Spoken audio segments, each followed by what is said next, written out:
Professor Lasky has accumulated around 25,000 hours in his aviation career flying as a flight instructor, then becoming a professional pilot for Sky Service flying the Airbus A320, and retiring back into instructing at Seneca College. He has never been inside a 777 cockpit, and this will be his first time trying it out. Please note that this video is for entertainment purposes only. I am not a pilot, and Professor Lasky has never flown the Boeing 777 in his professional career. Therefore, expect some procedures to be inaccurate compared to how they would be carried out in real life. In addition, a special thank you to Claudio Teixeira and New Flight Simulator for providing us with the amazing 777 simulator facility. New Fly's 777 simulator is open to the public and located in Mississauga, just off of runway 05 at Pearson. So we're going to be nighttime. We have half-mile visibility. So this is pretty much what is outside right now. Wow. So we got landing lights on, takeoff lights, taxi strobes on, auto brake set to RTO, flap set to 5 in green. Speed is set to 205, heading 238 for runway, 3,000 feet for our circuit altitude. APU will make sure this is off, and everything else is good to go. So you have control. I have control. Okay, I just want to test that because I moved my seat back. Okay. Okay, go ahead, do the right turn. You're right at the point. Okay, coming up. Go ahead. I've got a hard right rudder in. There we go. Or hard right tiller, anyway. On runway 24, right? We'll bring him in a bit more visibility just so you can have a bit of fun as well. I'm fine either way. Okay, we all set? All set. Okay, so standings up. 50%, and then be prepared to press the button. Keep your hand on the throttle up till V1. Close enough? And stabilized. Go ahead. Oh, keep my hand on. Yep. Config gear steering. Okay. We go? We're good. 80 knots. Checked? Checked. V1. Rotate. V2.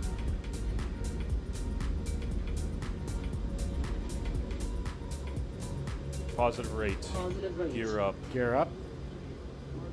We're reaching that speed. And just follow the flight director. Does it happen that fast in the airplane?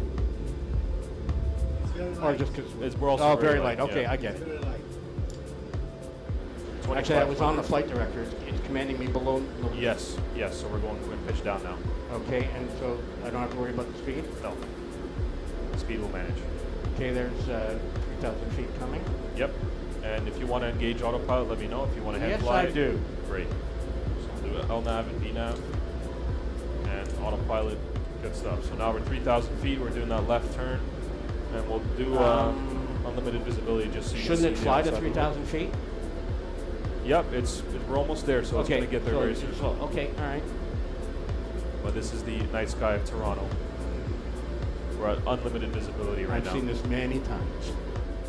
So just for your information, we're going to be using 30 degrees of flaps at a speed of 134 plus 5 for our approach.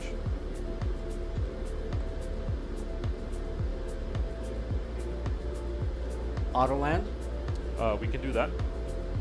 It's up to you. If you want to do an Autoland, Well, we the can only do reason it. I'd want to do an Autoland is the nose attitude. I have no idea what I'm looking for. Okay. So sure. if it does an Autoland, I'll get at least an idea of you know, like to flare. Unless you can tell me what nose up I flare to.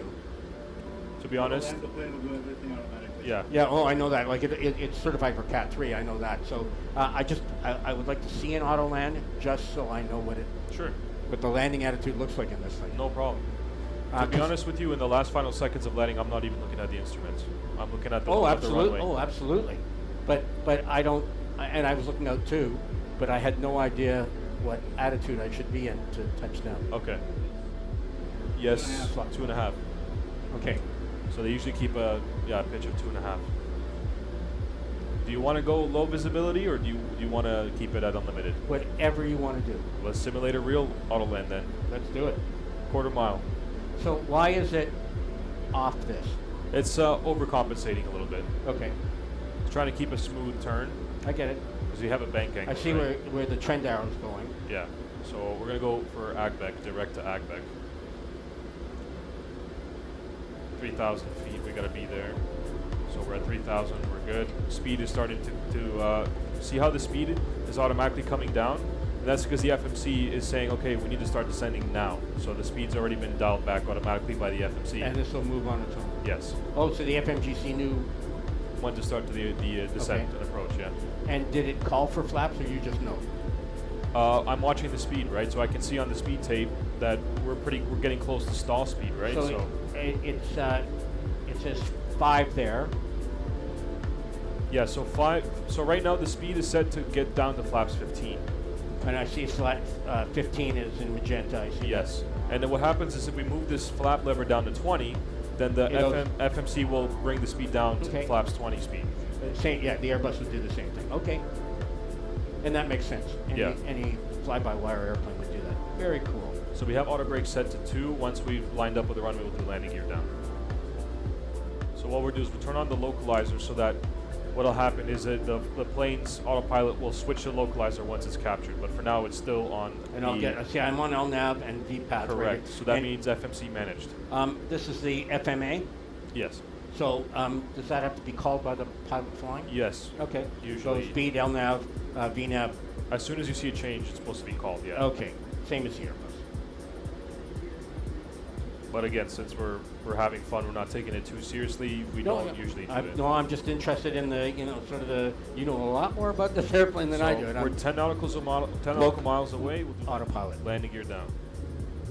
Radio altimeter. So it's usually, with anything like that, speed checks and then gear down. Okay, I see.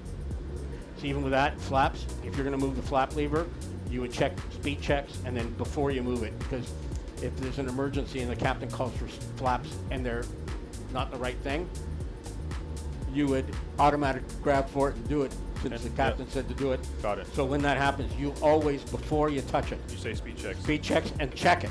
Yeah. Really, and then do it, because you overspeed the flaps on a ride, you're done. Got it. They'll just say, thank you very much, sim will come down, ride's over. So it's a very important check. Okay. Boeing or Airbus, doesn't make any difference. You should always do it. Okay, so I check we're on the glide slope. The only time I've ever seen that is on a visual approach, where the flight directives go off. Okay.